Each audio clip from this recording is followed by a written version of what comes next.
আসসালামু আলাইকুম রহমতুল্লাহি ওয়া বারাকাতুহু। আজকে এমন একটা টপিক নিয়ে এসেছি, বিষয়টা হচ্ছে লা ইলাহা ইল্লাল্লাহ মুহাম্মাদুর রাসূলুল্লাহ। আমি দেখলাম, দেখে আমি বিস্মিত হলাম যে এতদিন পরে এরকম একটা প্রশ্নের সম্মুখীন হব আমি ভাবতে পারিনি। যে কলেমা লা ইলাহা ইল্লাল্লাহ মুহাম্মাদুর রাসূলুল্লাহ এর ভিতরেও ইখতিলাফ। ব্যাপারটা কি? আগে সেই ভিডিওটা আপনারা দেখে নিন, যে ভিডিওর মধ্যে বড় বড় শায়েখ না শায়ুখরা কি বলছে, একটু ভিডিওটা শুনে নিন। মোহাম্মদ রসুল্লাহ কোন সহিহ হাদিসে নেই। লা ইলাহা, তারপর মুহাম্মদ রাসূলুল্লাহ বলেন লা ইলাহা ইল্লাল্লাহ। বল বল। দেখতে পেয়েছেন, আপনারা ভিডিওটা শুনলেন। বড় বড় শায়ক না শায়ুকরা কি বলছে, যে এটা ভুল, এটা কোনো সহিহ হাদিসের মধ্যে নেই। ঠিক আছে, আছে কি নেই সেটা আমরা কোরআন হাদিস দেখলে বুঝতে পারবো। যেহেতু আল্লাহ তাআলা বলেছেন যে তোমাদের ভিতরে যখন কোনো প্রশ্ন সম্মুখীন তোমরা হবে, তাহলে তোমরা তখন কি করবে, নিজেদের ভিতরে ইখতিলাফ না করে, মারামারি ঝগড়া না করে, ফাইন তানাজাতুম ফি শাইইন ফারুদ্দুহু ইলাল্লাহ ওয়ার রাসূল, তখন তোমরা কি করবে, কোরআন এবং হাদিসের দিকে যাবে। সেটা কোরআন হাদিসের মধ্যে ফেলে দিলে, যদি বা কোরআন হাদিস থেকে আনসার বেরিয়ে যায়, তাহলে কোনো প্রশ্ন নেই। যদি বা বলে যে না, মানতে হবে না, ভুল, যে লা ইলাহা ইল্লাল্লাহ মুহাম্মাদুর রাসূলুল্লাহ ভুল, তাহলে ভুল। যদি বলে না রাইট, ঠিক, তাহলে ঠিক। তাহলে আমরা কেন নিজেদের ভিতরে ইখতিলাফ করছি? আমরা দেখি কোরআন হাদিসের মধ্যে কি বলছে, ইমামগণ এবং সাহাবা হযরতরা কি বলছে, এবং নবী আলাইহিমুস সালাম তিনি কি বলছে, সেটা দেখবো। আমরা দেখলে আমরা বুঝতে পেরে যাব। চলুন দেখি। জামে সাগীর, কিতাবের নাম হচ্ছে জামে সাগীর।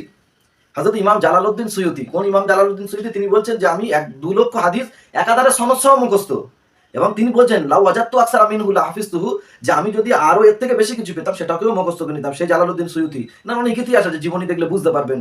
হ্যাঁ, সেটা বলছেন এখানে। তো ইমাম জালালউদ্দিন সুয়ুতী লিখেছেন জামে সাগীরের ভিতরে হাদিসটাকে উনি সহিহ বলেছেন। আর ওই জামে সাগীরের মধ্যে হাদিস নাম্বার 6707 নাম্বার হাদিস। আর ফতহুল কাবীরের মধ্যে এসেছে হাদিসটা, হাদিস নাম্বার 6306 নাম্বার হাদিস।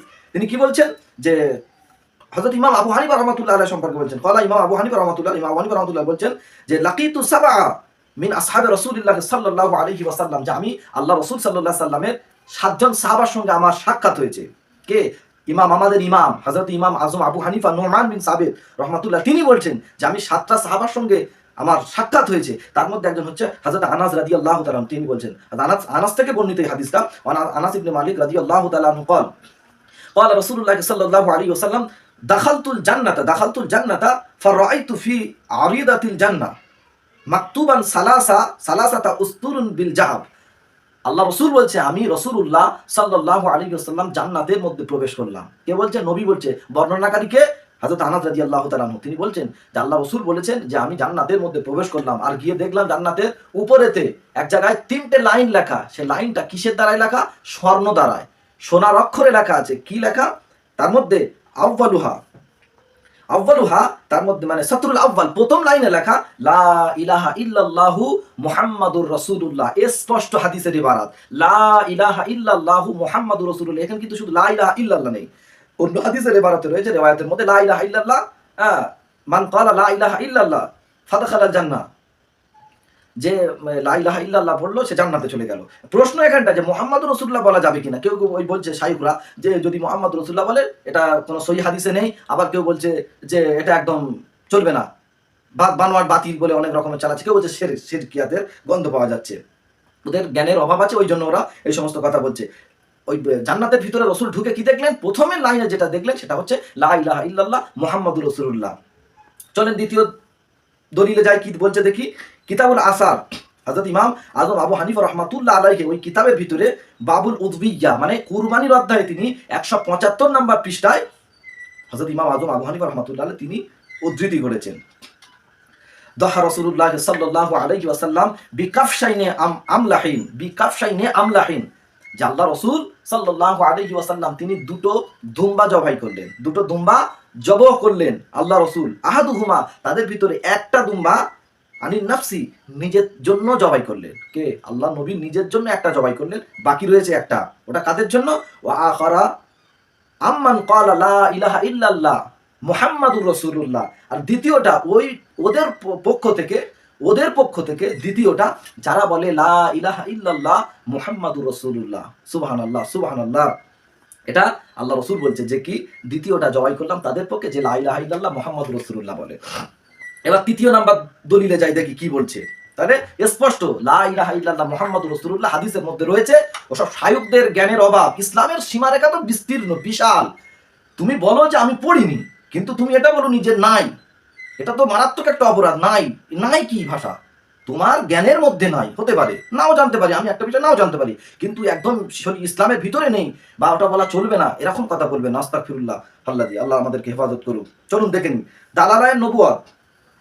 দালালায়ে নবুয়াতের ভিতরে পঞ্চম খণ্ড 489 পৃষ্ঠায় এবং মুস্তাদরাকে হাকিম হাদিস নাম্বার 4228 নাম্বার হাদিস, আল মুজামুল আওসাদ হাদিস নাম্বার 6502, আল মুজামুস সাগীর হাদিস নাম্বার 992, আল বিদায়া ওয়ান নেহায়া প্রথম খণ্ড 18 নাম্বার পৃষ্ঠায় রয়েছে। মাজমাউল জাওয়ায়েদ অষ্টম খণ্ড 253 পৃষ্ঠায় এটা রয়েছে এবং খাসায়েসুল কুবরার ভিতরে প্রথম খণ্ড 12 পৃষ্ঠায় হাদিস নাম্বার 12।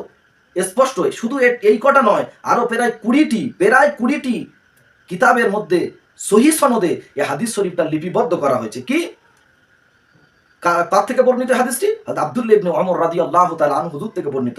ওয়ান আব্দুল্লাহ ইবনে ওমর রাদিয়াল্লাহু তাআলা আনহুমা قال رسول الله صلى الله عليه وسلم লাম্মা ইত্তারাফা আদামা খাতাইয়া ক্বালা, ওই যে হাদিসটি, যে যখন হযরতে আদম আলাইহিস সালাতু ওয়াস সালাম খাতা করে ফেললেন, ফাহবাতা ইলা দুনিয়া, আল্লাহ কি করলেন? আদম নবীকে দুনিয়ায় পাঠিয়ে দিলেন। দেওয়ার পরে কি করলেন? প্রায় 350 বছর, এক একটা রিওয়ায়াতের মধ্যে এসে 300-350 বছর ধরে আল্লাহর কাছে তিনি কান্নাকাটি করলেন। তারপরে একটা সময় কি করলেন? আল্লাহ পাকের কাছে বললেন, রব্বি আসআলুকা বিহাক্কি মুহাম্মাদিন ইল্লা গফারতু লি, যে আল্লাহ এই মুহাম্মদ সাল্লাল্লাহু আলাইহি ওয়াসাল্লামের নামের ওসিলায়, এই মুহাম্মাদের ওসিলায় আল্লাহ তুমি আমার গফারতু লি, আমার এই খাতাকে তুমি মাফ করে দাও। ক্বাল আল্লাহু তাআলা, আল্লাহ তাআলা আদমকে জিজ্ঞাসা করছে, ইয়া আদম, হে আদম, কাইফা আরাফতা, কি করে তুমি জানলে মুহাম্মদ সাল্লাল্লাহু আলাইহি ওয়াসাল্লাম, এই মুহাম্মাদটা বুঝলে কি করে, জানলে কি করে? আমি আল্লাহ তো ওয়ালাম আখলুকুহু, আমি তো এখনো পর্যন্ত তাকে সৃষ্টি করিনি, তার আগে তুমি জানলে কি করে? ক্বালা ইয়া রাব্বি ইন্নাকা লাম্মা খালাকতানি, আয় আল্লাহ, যখন তুমি আমাকে সৃষ্টি করেছো, রাফা রাসি, তখন আমি আমার মাথাটাকে উঁচুর দিকে তুললাম, রাফা রাসি, আমি আমার মাথাকে উঁচুর দিকে তুললাম, ফারাআইতু আলা কাওয়াইমুল আরশ মাকতুবান লা ইলাহা ইল্লাল্লাহ মুহাম্মাদুর রাসূলুল্লাহ। সুবহানাল্লাহ। হযরত আদম আলাইহিস সালাম বলছেন, আল্লাহ তুমি আমাকে যখন সৃষ্টি করেছো, সৃজন করার পরে আমি আদম আলাইহিস সালাম তখন আমার মাথাটাকে, মস্তকটাকে উঁচুর দিকে করলাম, উঁচুর দিকে করে দেখলাম আপনার আরশে আজিমের যে খুঁটি রয়েছে, খাম্বা রয়েছে, ওই খাম্বার উপরে স্পষ্ট লেখা লা ইলাহা ইল্লাল্লাহ মুহাম্মাদুর রাসূলুল্লাহ সাল্লাল্লাহু আলাইহি ওয়াসাল্লাম। ফাআল্লামতু ইন্নাকা লাম তুদাফিউ ইলা ইসমুকা ইল্লা উহিব্বুল খালাইক, আল্লাহ অবশ্যই আমি বিশ্বাস করি যে নিশ্চয়ই ওই নামটাকে আপনি সমস্ত সৃষ্টি জগতের ভিতরে আপনার কাছে সব থেকে প্রিয়, এই জন্য তো আপনি ওই নামটা আপনার নামের সঙ্গে মিলিয়ে রেখে দিয়েছেন, লা ইলাহা ইল্লাল্লাহ মুহাম্মাদুর রাসূলুল্লাহ, এই জন্য তো লিখে রেখে দিয়েছেন। আমি আদম আলাইহিস সালাম এই জন্য ওই নামের ওসিলা দিয়ে দোয়া করলাম। আল্লাহ বলছেন, আদম কদ সাদ্দাকতা, তুমি সত্য কথা বলেছো, আমি আল্লাহ অবশ্যই সমস্ত মাখলুকের ভিতরে সব থেকে যদি প্রিয় আমার কাছে কেউ হয়ে থাকে, সেই হচ্ছে মুহাম্মদ সাল্লাল্লাহু আলাইহি ওয়াসাল্লাম। ওজন্য আমার নামের পাশে আমি মুহাম্মদ সাল্লাল্লাহু আলাইহি সাল্লামের নামটাকে আমি মিলিয়ে রেখে দিয়েছি। হযরত আদম আলাইহিস সালাম বললেন, আল্লাহ ওই জন্য তো আমি ওই নামের ওসিলা দিয়ে আপনার কাছে দোয়া চেয়েছি, আল্লাহ তুমি আমাকে মাফ করে দাও। আল্লাহ পাক কি বললেন? কদ গফারতু লাক, আদম তুমি আজকের দিনে আমার ওই হাবিবের ওসিলা দিয়ে দোয়া চাওয়ার জন্য আমি আল্লাহ তোমার সব গুনাহকে বা তোমার সব খাতাকে ক্ষমা করে দিলাম। তাহলে স্পষ্ট হাদিসের মধ্যে প্রমাণিত যে লা ইলাহা ইল্লাল্লাহ মুহাম্মাদুর রাসূলুল্লাহ, তাহলে মুহাম্মাদুর রাসূলুল্লাহ এটা কলেমার ভিতরে শিরক না, এটা পড়লে অনেক ফায়দা আছে। ওই শায়ুকদের কোনো জ্ঞান নেই, আল্লাহ আমাদের ওদের থেকে হেফাজত করুক। চলুন দ্বিতীয় নাম্বার দেখি। এই হাদিসটা পাবেন মাজমাউল জাওয়ায়েদ পঞ্চম খণ্ড 324 নাম্বার পৃষ্ঠা। আর একটা হচ্ছে আল মুজামুল আওসাদ তাবরানি হাদিস নাম্বার 219 নাম্বার হাদিস, এবং শামাইলে ইমাম বাগাবি রহমাতুল্লাহ আলাইহি এনার হাদিসের মধ্যে হাদিস নাম্বার হলো 894 হাদিস। ওয়ান আনাস ইবনে মালিক ওয়ান ইবনে আব্বাসিন রাদিয়াল্লাহু তাআলা আনহু قال কানাত রাআয়াতু রাসূলুল্লাহ সাল্লাল্লাহু আলাইহি ওয়াসাল্লাম সাউদা ওয়ালিওয়াহু আবয়াদু মাকতুবান আলাইহি লা ইলাহা ইল্লাল্লাহ মুহাম্মাদুর রাসূলুল্লাহ। হযরত ইবনে আব্বাস রাদিয়াল্লাহু তাআলা আনহু থেকে বর্ণিত, তিনি বলেন, আমি রাসূলুল্লাহ সাল্লাল্লাহু আলাইহি ওয়াসাল্লামের ঝান্ডা দেখেছি। নবীর ঝান্ডা ছিল একটা সাদা এবং একটা কালো, সাদা এবং কালো পতাকাটি ছিল বড় এবং সাদাটা ছিল ছোট। আল্লাহ রাসূলের সাহাবা বলছে, আমি নিজে চোখে দেখেছি। কানাত রাআইতু, আমি অবশ্যই আমি দেখেছি। কি দেখেছি? যে ওই পতাকার মধ্যে লেখা আছে স্পষ্ট, জিহাদের জমিনে স্পষ্ট লেখা আছে লা ইলাহা ইল্লাল্লাহ মুহাম্মাদুর রাসূলুল্লাহ। নবী ওই লা ইলাহা ইল্লাল্লাহ মুহাম্মাদুর রাসূলুল্লাহ এই কলেমার ঝান্ডা নিয়ে জিহাদের ময়দানে যাচ্ছে, মানুষকে দেখাচ্ছে দেখো এই কলেমার প্রচার আমি রাসূলুল্লাহ করি। আর ওরা কি শায়ুকরা কি বলছে? লা ইলাহা ইল্লাল্লাহ এইটুকু বলা চলবে, কিন্তু মুহাম্মাদুর রাসূলুল্লাহ বলা চলবে না। তার মানে ওরা বেঈমান করার একটা ষড়যন্ত্র চলছে। কারণ ওরা তো ইহুদিদের টাকা পায়, ইসরায়েলের টাকা পায়। ফিলিস্তিন আর ইসরায়েলের যুদ্ধ হচ্ছে, বলছে ইসরায়েল ফিলিস্তিনের মুসলমানদের ইমানের দুর্বল আছে। অথচ ওই ফিলিস্তিনের মুসলমানদের জন্য হাদিসে স্পষ্ট ওদের সম্পর্কে আল্লাহ রসুল বলেছে যে এই বারাকাল্লাহু হাওলাইন, এই মসজিদুল আকসার চতুর্দিকে যাদের আছে আল্লাহ ওদের বরকত দিয়ে ভরিয়ে দেবে বা দিয়েছে। এটা হচ্ছে ওই ইহুদিদের একটা ষড়যন্ত্র, মানে কলেমার ভিতর থেকে নবীকে সরাতে চাচ্ছে। চলুন দেখি দ্বিতীয় নাম্বার দলিলে কি বলছে। আল মুস্তাদরাকে হাকিম তৃতীয় খণ্ড 121 নম্বর পৃষ্ঠায় কি বলছে? আন ইউসুফ ইবনে সাহিব আন আব্দুল্লাহ ইবনে ইয়াজিদ আন আবিহি ক্বালা, এটা অনেক ঘের রয়েছে, আমি মেন মাতানটা হাদিসের ওয়ান্নাহু ইনতালিকু আবু জাররিন ওয়া নাঈম ইবনে আমুন আবি জাররিন। মানে এই হাদিসের ভিতরে বলতে যাচ্ছে যে আল্লাহ রাসূল সাল্লাল্লাহু আলাইহি ওয়াসাল্লামকে খুঁজছে কে? হযরত আবু জার গাফফারি।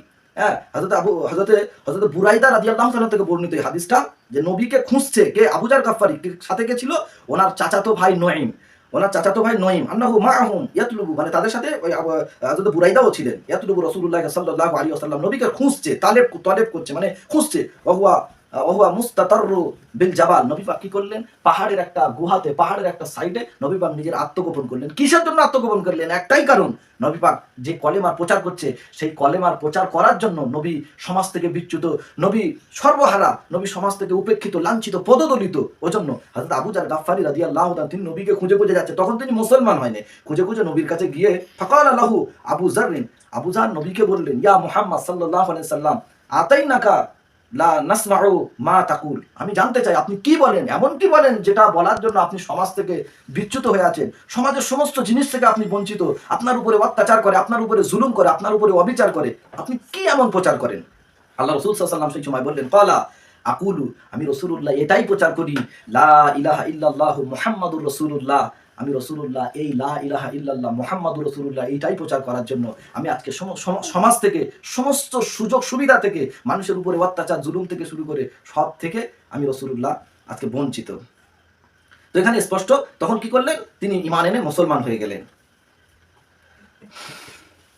ফাতহুল, এবং শেষের দিকে যেটা শেষ, একদম আমি শেষ, আর অনেক রয়েছে, অনেক দলিল রয়েছে, শেষ যেটা হচ্ছে ফাতহুল বারি 17 নম্বর খণ্ডে ইমাম হাজার আসকালানী রহমাতুল্লাহ আলাইহি 232 নম্বর পৃষ্ঠা তিনি বলছেন যে আমি নবীজির পতাকা দেখেছি, হযরত আব্দুল্লাহ ইবনে আব্বাস রাদিয়াল্লাহু তাআলা ওয়াকানা মাকতুবান আলা রায়াতিহি লা ইলাহা ইল্লাল্লাহ মুহাম্মাদুর রাসূলুল্লাহ, আমি স্পষ্ট দেখেছি নবী পাকের পতাকার উপরে জিহাদের জমিনে লা ইলাহা ইল্লাল্লাহ মুহাম্মাদুর রাসূলুল্লাহ লেখা। শুধু তাই না, আজকে সৌদি আরবের যে পতাকা রয়েছে সেই পতাকা কিন্তু স্পষ্ট লেখা লা ইলাহা ইল্লাল্লাহ মুহাম্মাদুর রাসূলুল্লাহ। কাজে যারা এই যে শুধু বলছে লা ইলাহা ইল্লাল্লাহ, ওরা মানুষকে ঈমান থেকে দূরে সরাতে চাইছে, নবীর থেকে দূরে সরাতে চাইছে, অর্থাৎ নবীকে দূরে সরিয়ে দিয়ে, আর শরিয়াতের ভিতরে ইবাদত আর নবীর মুহাব্বত, ইবাদত একটা সাবজেক্ট আর নবীর মুহাব্বতটা, নবীর মুহাব্বত না রেখে যদি কেউ ইবাদত করে, ওই ইবাদত না, সর্বপ্রথম নবীর মুহাব্বত লাগবে, নবীর ইত্তেবা লাগবে, তারপর ইবাদত করতে হবে, তবেই ওই ইবাদতটা ইবাদতই হবে। আল্লাহ আমাদেরকে শোনা এবং বোঝার থেকে, আল্লাহ আমাদেরকে বেশি বেশি করে আমল করার তৌফিক দিক, আর ওই সমস্ত শায়ুকদের থেকে, সমাজ থেকে আমাদেরকে বাঁচিয়ে রাখুক। ঈমান।